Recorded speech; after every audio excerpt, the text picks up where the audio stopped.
Hello विद्यार्थी मित्रांनो, या इमेजच्या माध्यमातून आपण समजून घेणार आहे की भारत देशातलं कोणतं राज्य किती आत्मनिर्भर आहे, म्हणजे ज्याला केंद्रावर अनुदानासाठी जास्तीत जास्त डिपेंडंट राहण्याची गरज नाहीये.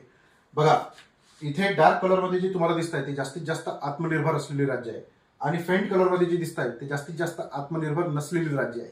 तर तुम्ही मला सांगा, डार्क कलर कुठे जास्त आहे? साऊथ इंडियामध्ये. याचा अर्थ असा आहे की भारताचे इकॉनॉमीचा हब कोण आहे? South India. राज्यानुसार बघूया. बघा, महाराष्ट्र जवळपास 75% आत्मनिर्भर आहे, तेलंगणा 77%, गोवा 69%, कर्नाटक जवळपास 77%, तमिळनाडू 75%, केरळ 72%, पाँडिचेरी 66%, आंध्र प्रदेश 59% आसपास आहे, गुजरात 72%, राजस्थान 57%, दिल्ली 85%. आता इकडची स्टेट घे.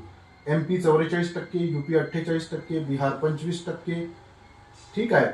त्यानंतर ओरिसा 54%, छत्तीसगड 53%, झारखंड 48%, उत्तराखंड 45%, हिमाचल प्रदेश 47%. ओके. आणि इकडे नॉर्थ ईस्ट वाले जे आहे ते तर फार कमी प्रमाण आहे, म्हणजे 10%, 13%, 36%, 20% असं प्रमाण आहे. याचा अर्थ असा आहे की जे राज्य म्हणजे उत्तर भारतामध्ये लोकसंख्या जास्त आहे परंतु ते आत्मनिर्भर कमी आहे, केंद्राच्या अनुदानावर डिपेंडंट आहे. आणि दक्षिण भारतीय राज्य जे आहे ते जास्तीत जास्त आत्मनिर्भर आहे, कारण ते जास्तीत जास्त डेव्हलप आहे. डेव्हलप का आहे? कारण त्यांनी जास्तीत जास्त इन्फ्रास्ट्रक्चर, एज्युकेशनल इन्फ्रास्ट्रक्चर क्रिएट केलेलं आहे. म्हणून भारत देशाचा GDPचा जो हब आहे तो साऊथ इंडिया आहे असं म्हटलं जातं आणि वेस्ट इंडिया आहे. बाकी हा जो नॉर्थ आणि ईस्ट इंडिया जो आहे तो कमजोर आहे, हे आपल्याला या इमेजमधून पाहायला मिळतं. ठीक आहे.